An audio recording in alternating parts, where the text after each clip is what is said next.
اعوذ باللہ من الشیطان الرجیم بسم اللہ الرحمن الرحیم الحمد للہ والصلاۃ علی اہلھا محمد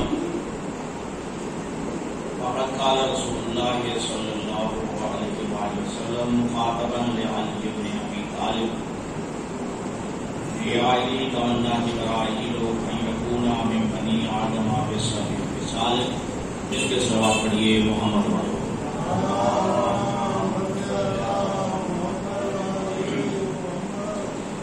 کل کے خطبہ جمعہ میں بھی آپ کی خدمت عالیہ میں عرض کیا، ہر ایک کی کوئی نہ کوئی تمنا اور خواہش ہوتی ہے، حتیٰ کہ انسانوں کے اندر بھی کسی نہ کسی چیز کی تمنا اور خواہش ہوتی ہے۔ اسی طرح جنوں میں، حیوانات میں، چرند اور پرند میں بھی اللہ نے خواہش اور تمنا اور آرزو کی صلاحیت اور مادہ رکھا ہے۔ اس طرح معصوم بھی وہ چیزوں کی تمنا اور خواہش کرتے ہیں، غیر معصوم بھی تمنا اور خواہش رکھتا ہے، لیکن غیر معصوم کی تمنا مادی تمنا ہوتی ہے، یعنی غیر معصوم مادیت کو چاہتا ہے، مادیت کی تمنا اور آرزو رکھتا ہے، لیکن معصوم کی تمنا، معصوم کی جو خواہش اور آرزو ہوتی ہے وہ مادیت کی طرف نہیں ہوتی۔ معصوم کی تمنا مادیت پرستی نہیں ہوتی، کیونکہ معصوم مادیت پرست نہیں ہوتا، لہذا معصوم کی تمنا مادیت کی نہیں ہوتی اور وہ مادی چیزوں کو بھی پسند نہیں کرتا۔ جو بھی معصوم کی تمنا اور خواہش ہوتی ہے وہ رضا الہی کے تحت ہوتی ہے، خوشنودی پروردگار کے تحت ہوتی ہے۔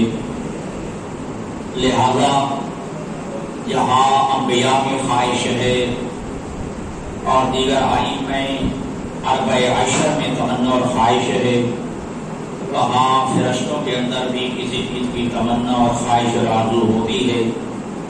سید الملائکہ روح الامین، امین وحی حضرت جبرائیل کی تمنا اور خواہش کو اللہ کے حبیب نے بیان کیا، اور اللہ کے حبیب نے علی بن ابی طالب سے مخاطب ہو کے کہا، یا علی تمنا جبرائیل ان یکون من بنی آدم بسبع خصال، جبرائیل کی یہ تمنا ہے، جبرائیل یہ خواہش کرتا ہے، جبرائیل یہ آرزو کرتا ہے کہ وہ اولاد آدم میں سے ہوتا، یعنی بنی آدم میں سے ہوتا اور انسانوں میں سے ہوتا۔ اس وجہ سے بسبع خصال، 7 باتوں کی وجہ سے، یعنی بنی آدم میں، اولاد آدم میں 7 چیزیں ایسی ہیں کہ جس کی تمنا جبرائیل بھی کر رہا ہے۔ پہلی چیز تفصیل کے ساتھ عرض کر چکا، وہی الصلاۃ فی الجماعہ، جو چیز بنی آدم میں موجود ہے، اولاد آدم میں موجود ہے، وہ ہے جماعت کے ساتھ نماز ادا کرنا، جماعت کے ساتھ نماز پڑھنا، اور یہ اتنی عظمت والی چیز ہے کہ جس کی تمنا جبرائیل بھی کر رہا ہے کہ کاش میں اولاد آدم میں سے ہوتا، کاش میں بنی آدم میں سے ہوتا، کاش میں انسان ہوتا تو میں بھی جماعت کے ساتھ نماز ادا کرتا۔ لہذا انبیاء نے اور بالخصوص پیغمبر خاتم سے لے کر مہدی برحق تک ان معصوم ہستیوں نے جماعت کے ساتھ نماز پڑھنے کی بڑی عظمت بیان کی ہے، بڑی فضیلت اور اہمیت بیان کی ہے، اور تفصیل کے ساتھ میں اس کے فضائل اور اس کی اہمیت اور عظمت کو میں بیان کر چکا کہ جماعت کے ساتھ نماز پڑھنے کی کیا عظمت اور مقام ہے۔ اور دوسری تمنا اور خواہش جو جبرائیل کرتا ہے کہ کاش میں اولاد آدم میں سے ہوتا، وہ اس وجہ سے کہ میں مجالست العلماء میں علماء کی محفل میں بیٹھتا، علماء کی صحبت میں بیٹھتا، یعنی علماء کی صحبت، علماء کی محفل جو ہے وہ اتنی عظیم ہے کہ سید الملائکہ جبرائیل بھی تمنا کرتا ہے کاش میں اولاد آدم میں سے ہوتا اور مجھے بھی انبیاء کی نہیں بلکہ علماء کی صحبت نصیب ہوتی، اور اتنی صحبت علماء کی، فقہاء کی کہ تمنا کر رہا ہے جبرائیل۔ اور اللہ کے حبیب کا یہ جملہ مشہور و معروف ہے کہ علماء امتی افضل من انبیاء بنی اسرائیل، کہ میری امت کے علماء بنی اسرائیل کے انبیاء سے افضل و بہتر ہیں۔ میری امت کے علماء بنی اسرائیل کے انبیاء سے افضل و بہتر ہیں، لہذا علماء کی صحبت، علماء کی محفل، علماء کی مجلس اتنی عظیم عظمت رکھتی ہے کہ جس کی جبرائیل تمنا کرتا ہے، جبرائیل خواہش کرتا ہے کہ کاش میں اولاد آدم میں سے ہوتا اور میں علماء کی صحبت میں بیٹھتا، علماء کی محفل اور مجلس میں بیٹھتا۔ حضرت امام محمد باقر علیہ السلام ارشاد فرماتے ہیں ایک عالم، جی کون سا عالم؟ عالم ينتفع بعلمه، ایسا عالم کہ جس کے علم سے لوگوں کو فائدہ پہنچے، جس کے علم سے لوگ فائدہ حاصل کریں، وہ ایک عالم جو ہے افضل من 70,000 عابد، وہ ایک عالم جس کے علم سے لوگوں کو فائدہ پہنچے، وہ ایک عالم 70,000 عبادت گزاروں عابدین سے افضل و بہتر ہے۔ کیونکہ عبادت گزار اپنی ذات تک محدود ہوتا ہے، اپنی ذات تک جو ہے وہ عبادت گزار ہوتا ہے، اپنی ذات تک عبادت کرتا ہے، لیکن عالم جو ہے اس سے اپنی ذات تک محدود نہیں ہوتا، بلکہ عالم اپنے علم کے ذریعے لاکھوں افراد کو عابد بناتا ہے، لاکھوں افراد کو عبادت گزار بناتا ہے، عابدین کی جو ہے لسٹ میں لوگوں کو لے آتا ہے ایک عالم۔ تو لہذا امام فرماتے ہیں کہ عالم ينتفع بعلمه افضل من 70,000 عابد، ایک عالم جس کے علم سے لوگوں کو فائدہ پہنچے وہ 70,000 عبادت گزاروں سے افضل و بہتر ہے۔ اور حضرت عیسیٰ علیہ السلام کا میں نے فرمان سنایا اور آج تذکر کے عنوان سے پھر عرض کرتا ہوں۔ حضرت عیسیٰ علیہ السلام جو اللہ کے روح اللہ نبی ہیں، وہ فرماتے ہیں ذاہب العلماء فی مجالسہم، اپنے آپ کو علماء کی مجالس میں پہنچاؤ، اپنے آپ کو علماء کی مجالس اور محافل میں جو ہے پہنچاؤ۔ اور یہاں پر یہ لکھا ہے کہ ذاہب العلماء فی مجالسہم، کہ علماء کی مجالس اور محافل میں گھٹنے ٹیک دو، پہلے لفظ آتے ہیں گھٹنے ٹیک دو، ولو جسمن علی الرکبے، اگرچہ علماء کی محفل میں تمہیں گھٹنوں کے بال بھی بیٹھنا پڑے بھیڑ کی وجہ سے، رش کی وجہ سے، پھر بھی علماء کی محفل میں اپنے آپ کو پہنچاؤ۔ علماء کی محفل میں، علماء کی مجلس میں، علماء کی صحبت میں جو ہے تم اپنے گھٹنے ٹیک دو، اگر کہ تمہیں گھٹنوں کے بعد رش کی وجہ سے، التحام کی وجہ سے بیٹھنا پڑے، تاکہ علماء کی محفل کو ترک نہ کرو۔ فإن اللہ یحیی القلوب المیتۃ بنور الحکمت، کیونکہ اللہ علماء کی محفل سے، علماء کی صحبت و صحبت سے جو ہے نور حکمت سے مردہ دلوں کو اس طرح اللہ زندہ فرما دیتا ہے، کما یحیی الارض المیتۃ بوابل المطر، کہ جس طرح اللہ مردہ زمین کو بارش کے قطروں سے زندہ فرما دیتا ہے۔ لہذا وہ مردہ ضمیر، وہ مردہ دل جو جہالت کی بنیاد پر، غیر شرعی ثقافت کی بنیاد پر، غیر شرعی چیزوں کی بنیاد پر انسان کے دل مردہ ہو جاتے ہیں، اگر انسان علماء کی محفل بیٹھے تو نور حکمت کی وجہ سے وہ مردہ دل زندہ ہو جاتے ہیں۔ جس طرح مردہ زمینیں جو ہیں، بنجر زمینیں جو ہیں، بے آباد زمینیں جو ہیں، وہ بارش کے قطروں خطروں کی وجہ سے زندہ ہو جاتی ہیں. حضرت امیر المومنین علی بن ابی طالب علیہ السلام نے اس فرمان ذیشان میں جہاں عالم کی عزت و عظمت کو بیان کیا وہاں امیر کائنات نے بتایا کہ میرے نگاہ میں عاقل کون ہے، علی کی نگاہ میں عاقل کون ہے. جیسا کہ ہمارے یہاں جو ہے فلاں بڑا ذہین ہے، فلاں بڑا سیرت ہے، فلاں بڑا جو ہے وہ دانا ہے، بڑا جو ہے وہ یہ ہے وہ. علی کی نگاہ میں عاقل کون ہے، علی کی نگاہ میں عقل مند کون ہے؟ یہ مولا فرماتے ہیں ينبغي للعاقل ان يكثر من صحبت العلماء والابرار. عاقل کو، ایک عقل مند انسان کو چاہیے کہ وہ علماء اور نیک لوگوں کی صحبت کو زیادہ سے زیادہ پائے،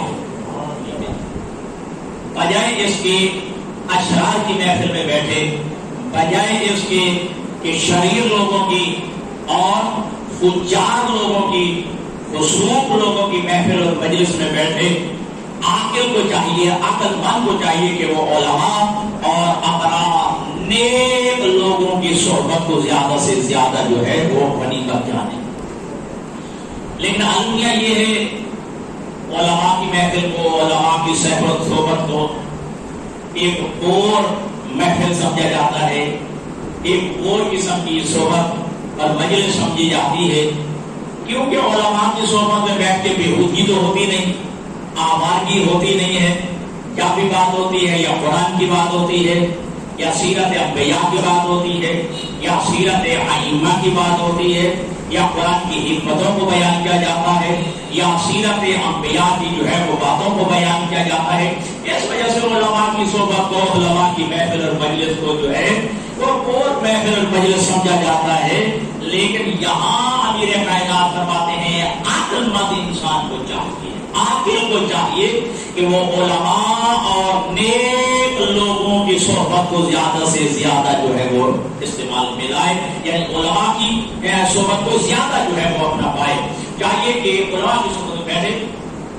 اب دیکھیے علماء کی محفل میں بیٹھیں گے، واجبات کو پتہ چلے گا، محرمات کا پتہ چلے گا، حلال و حرام کا پتہ چلے گا، احکامات کا پتہ چلے گا، شریعت کی باتوں کا پتہ چلے گا، فقہ اسلامی کی باتوں کا پتہ چلے گا. ایسے فقہ کے جو ہے وہ مسائل ہیں کہ جو صرف علماء کی صحبت میں بیٹھنے سے جو ہے وہ حاصل آتے ہیں. اور آپ بھی بہتر جانتے ہیں کہ جب آپ علماء کی محفل اور صحبت بیٹھتے ہیں ہزاروں مسائل ایسے ہوتے ہیں کہ جو ہمارے ادراک میں نہیں ہوتے، ہماری فہم میں نہیں ہوتے، ہمارے عقل اور ذہن میں نہیں ہوتے، لیکن علماء کی محفل میں بیٹھنے سے وہ حاصل ہو جاتے ہیں. ولی فرماتے ہیں کہ عاقل کو چاہیے کہ وہ علماء اور ابرار نیک لوگوں کی صحبت کو زیادہ سے زیادہ جو ہے وہ اٹینڈ کرے. وَيَجْتَنِبُوا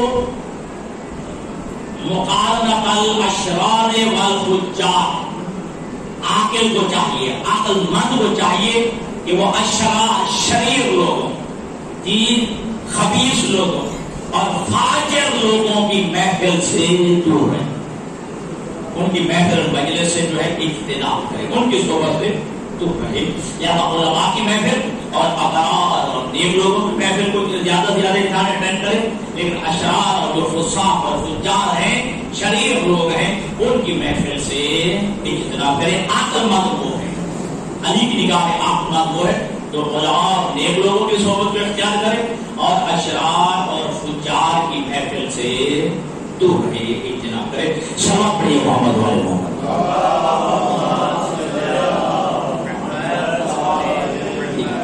اور یہ فرمان ذیشان میں آپ کی خدمت علی میں کر چکا، اور یہ روایت ہے حضرت ابو ذر غفاری سے.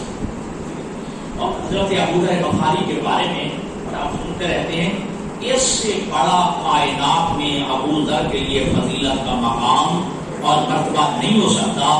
نبیوں کا نبی فرماتا ہے، صادق الوعد نبی فرماتا ہے، میں محمد عربی نے زمین کے اوپر اور آسمان کے نیچے ابو ذر سے زیادہ سچا نہیں تھے. یہ اللہ سبحانہ کہ میں نے جو ہے زمین کے اوپر اور آسمان کے نیچے ابو ذر سے زیادہ سچا نہیں دیکھا ہے. اور حضرت اللہ کے نبی کا جملہ یہ بھی بھائی آپ نے سنیے، اللہ کے نبی فرماتے ہیں کہ جناب عیسیٰ جناب ابو ذر کی مثال میری امت میں جناب عیسیٰ جیسی ہے تقوی اور ورع کے اعتبار سے. میری امت میں جناب ابو ذر کی مثال جناب عیسیٰ جیسی ہے تقوی کے اعتبار سے، ورع اور زہد اور پرہیزگاری کے اعتبار سے، یعنی گویا کہ میرا ابو ذر جناب عیسیٰ جیسا ہے، میرا ابو ذر جناب عیسیٰ جیسا ہے. تو حضرت ابو ذر غفاری نے اللہ کے نبی سے عرض کی یا رسول اللہ یہ ارشاد فرمائیے کیا ایک شہید کے جنازے میں شرکت کرنا آپ کو زیادہ محبوب پسند ہے یا عالم کی صحبت میں بیٹھنا آپ کو پسند ہے؟ جناب ابو ذر غفاری اللہ کے حبیب سے عرض کریں یا رسول اللہ بتائیے کہ عالم کی محفل اور صحبت میں بیٹھنا یہ آپ کو زیادہ پسند اور محبوب ہے یا کسی شہید کے جنازے میں شرکت کرنا آپ کو زیادہ محبوب اور پسند ہے؟ کہہ سکتے تھے جنازہ شہید کا جنازہ کوئی عام جنازہ نہیں ہوتا، اور آپ جانتے ہیں کہ شہید جو ہے وہ ہے جس کے بارے میں قرآن مجید میں اللہ نے گواہی دی ہے وَلَا تَقُولُوا لِمَن يُقْتَلُ فِي سَبِيلِ اللَّهِ أَمْوَاتًا، جو اللہ کی راہ میں اموات جو اللہ کی راہ میں قتل ہو جائے اسے مردہ نہ کہو، جو اللہ کی راہ میں مارا جائے اسے مردہ نہ کہو، بل احیاء بلکہ زندہ ہے. اور دوسرے مقام پہ فرمایا وَلَا تَحْسَبَنَّ الَّذِينَ قُتِلُوا فِي سَبِيلِ اللَّهِ أَمْوَاتًا بل احیاء عند ربهم یرزقون ولکن لا یشعرون، کہ جو اللہ کی راہ میں مارے جاتے ہیں اللہ کی راہ میں قتل ہو جاتے ہیں انہیں مردہ کہنا تو بڑی دور کی بات ہے، انہیں مردہ گمان بھی نہ کرو. بل احیاء اور وہ شہید زندہ ہیں بلکہ اللہ کے ہاتھ سے رزق بھی پاتے ہیں.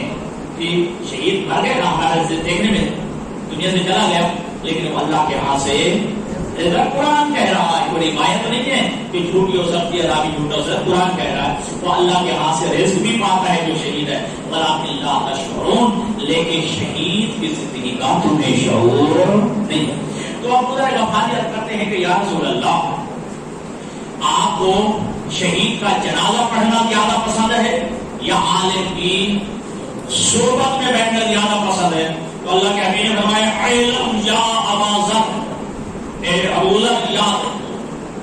اللہ نے علم سے جو ہے وہ ابتدا کی، علم یا ابا ذر، اے ابو ذر اس بات کو یاد رکھو جلوس و ساعت عند مجلس العالم، عالم کی محفل میں عالم کی صحبت میں ایک ساتھ ایک لمحہ ایک گھڑی بیٹھنا، ایک گھڑی کی بات ہے، ایک لمحہ کی بات چند سیکنڈ، ٹھیک ہے. تو اللہ کے نبی فرماتا ہے کہ اے ابو ذر غفاری اس بات کو یاد رکھو کہ عالم کی محفل مجلس و صحبت میں بیٹھنا، ٹھیک ہے، ایک ساتھ احب الی من حضور الف جنازۃ شہید من شہداء بدر، یہ عالم کی صحبت میں ایک لمحہ بیٹھنا مجھ محمد کو زیادہ پسند ہے اس بات سے کہ 1000 شہید کے جنازے میں حاضر ہو. 1000 شہید کے جنازے میں شرکت کرنے سے مجھ محمد کو ایک عالم کی صحبت میں ایک لمحہ بیٹھنا زیادہ مجھے پسند ہے. اور شہید بھی عام نہیں، من شہدائے بدر، شہدائے بدر. اب کتنی بڑی عظمت ہے. اب یہ دیکھیے شہید کب شہید ہوتا ہے، اس کو شہید کا درجہ بتاتا کون ہے، شہید کی فضیلت بتاتا کون ہے؟ ایک وہ عالم کی جو ہے تبلیغ کی وجہ سے، ایک عالم کی احادیث سنانے کی بنیاد پر وہ اپنے آپ کو شہادت کے لیے تیار کر دیتا ہے، شہادت کے لیے آمادہ کر دیتا ہے. تو یہی اللہ کے نبی نے فرمایا ایک عالم کی مجلس میں ایک لمحہ بیٹھنا، ایک گھڑی بیٹھنا مجھ محمد کو 1000 شہید کے جنازہ پڑھنے سے افضل ہے، محبوب ہے. اور وہ 1000 شہید بھی کون؟ جو شہداء بدر میں سے.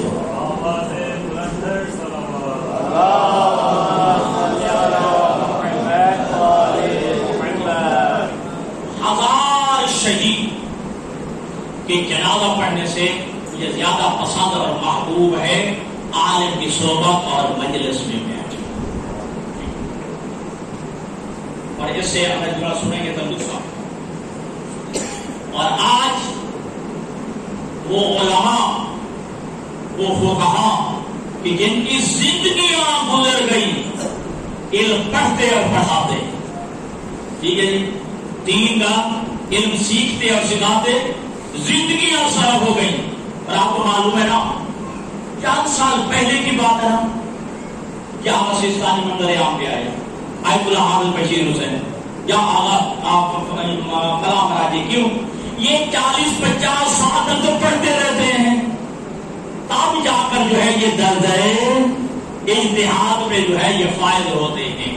تو لہذا دوستو یہ فقہاء، یہ علماء، جن کی زندگیاں گزر جاتی ہیں علم پڑھتے پڑھاتے، علم سیکھتے سکھاتے، دین پڑھتے پڑھاتے، لیکن المیہ یہ ہے ایک ان پڑھ، ایک جاہل، ایک ناخواندہ جو ہے وہ کھڑے ہوئے فقہاء کی توہین شروع کر دے، ان علماء کی توہین شروع کر دے، ان علماء کو گالیاں دینا شروع کر دے، ان فقہاء پہ جو ہے تبرع و لعن کرانا شروع کر دے۔ جس نے جو ہے الف بے تک نہیں پڑھا ہوا، مدرسے کسی کا دین مدرسے کا منہ تک نہیں دیکھا، وہ بھی فقہاء کے پاک اعتبار ترازی کرے۔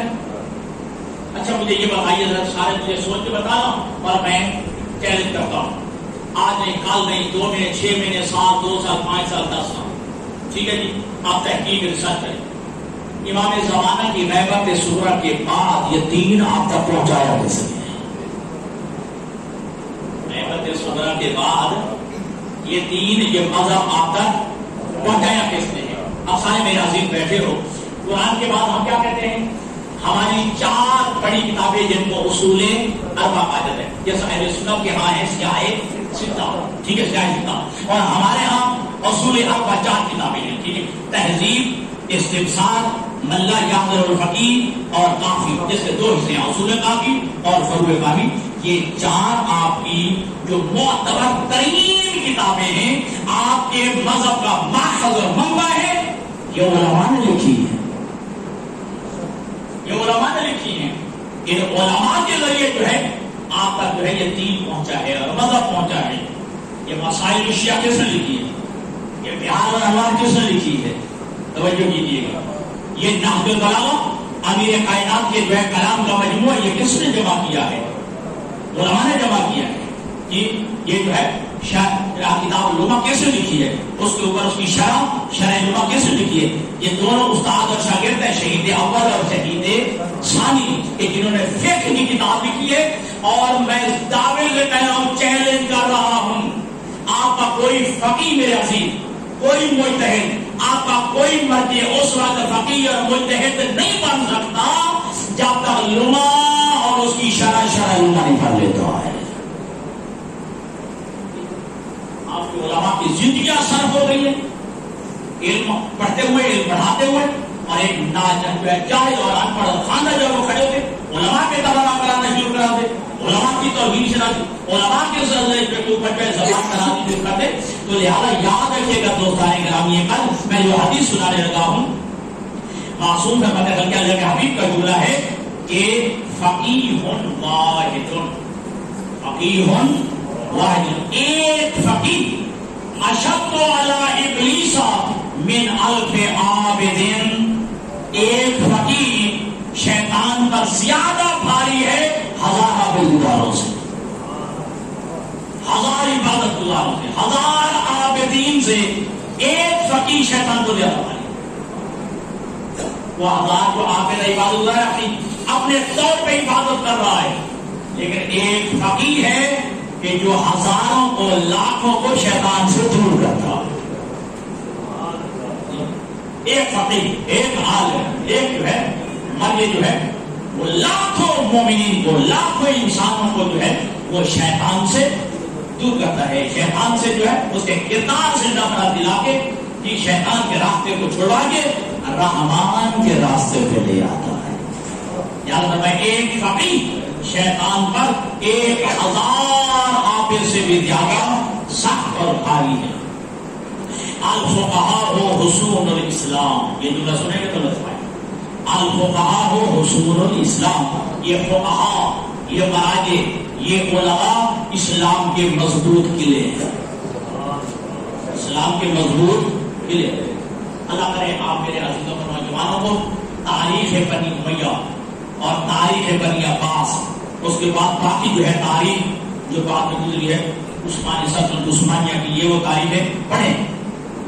آپ کے علماء نہ ہوتے تو آپ تک یہ مذہب نہ پہنچتا اور آپ کے مذہب کا دفاع نہ ہو سکتا۔ آپ کے علماء تھے، فقہاء تھے، لیکن انہوں نے آپ کے مذہب کا دفاع کیا ہے، ورنہ بنی امیہ کے، بنی عباس کے، اور اس کے بعد جو ہے سلطنت بنی عثمانیہ کے یہ وہ جو خلافت عثمانیہ کے لیے، اس کے بعد طارق بن زیاد ہے، وہ ظاہر جو ہے آپ بڑے بہادر اسلام کے قصے اس میں لکھے جاتے ہیں دنیات میں کہ بڑے اسلام کے ہیرو تھے، وہ آپ کے تشیع کو انہوں نے تلاش کیا ہے۔ آپ کے فقہاء تھے کہ جنہوں نے جو ہے آپ کے مذہب کا دفاع کیا ہے۔ تو الفقہاء رسول الاسلام، یہ فقہاء اسلام کے مضبوط قلعے ہیں۔ سلام پڑھیے محمد علیہ۔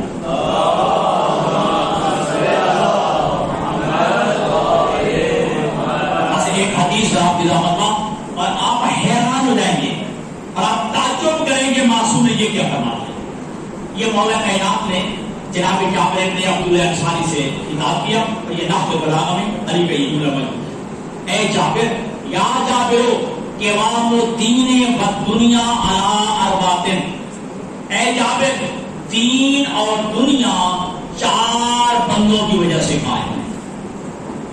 دین اور دنیا چار بندوں کی وجہ سے قائم ہے۔ دو کی وجہ سے دین قائم ہے، دو کی وجہ سے دنیا قائم ہے۔ بس باتیں دو بندوں کی وجہ سے دین قائم ہے اور دو بندوں کی وجہ سے دنیا قائم ہے۔ پہلا بندہ کہ جس کی وجہ سے دین مضبوط ہے اور دین قائم ہے، اپنے حضور میں کھڑا ہے، بے عالم مستعمل بعلمہ، وہ عالم کے جو اپنے علم پہ عمل کرنے والا ہے، یعنی عالم بعمل، عالم بعمل، اس کی وجہ سے دین قائم ہے، دین مضبوط ہے۔ اور دوسرا جب سنیں گے تو آپ حیران رہ جائیں گے، دوسرا علی نے فرمایا بے جاہل، اس جاہل کی وجہ سے بھی دین قائم ہے۔ آپ بہت پریشان ہو جائیں گے، حیران ہو جائیں گے۔ عالم کی وجہ سے تو کرو ٹھیک ہے، عالم بعمل کی وجہ سے پیدا ہے، عالم بعمل کی وجہ سے دین قائم ہے، اور دوسرا بندہ یا دوسرا بندہ بھی ہے جس کی وجہ سے دین قائم ہے، دین مضبوط ہے۔ بے جاہل، اس جاہل کی وجہ سے لا یستنکف ان یتعلمہ، جو علم سیکھنے میں شرماتا نہیں ہے، جو مسئلہ پوچھنے میں شرماتا نہیں ہے، دین سیکھنے میں شرماتا نہیں ہے، اپنے مذہب کو سیکھنے میں شرم نہیں کرتا، اس جاہل کی وجہ سے بھی دین قائم ہے۔ کہ خداوند متعال ان علماء، ان جو ہے اہالیان علم، اللہ زندہ و سلامت رکھے اور ہمیں ان علماء اور علم کے ساتھ وابستہ رہنے کی توفیق عطا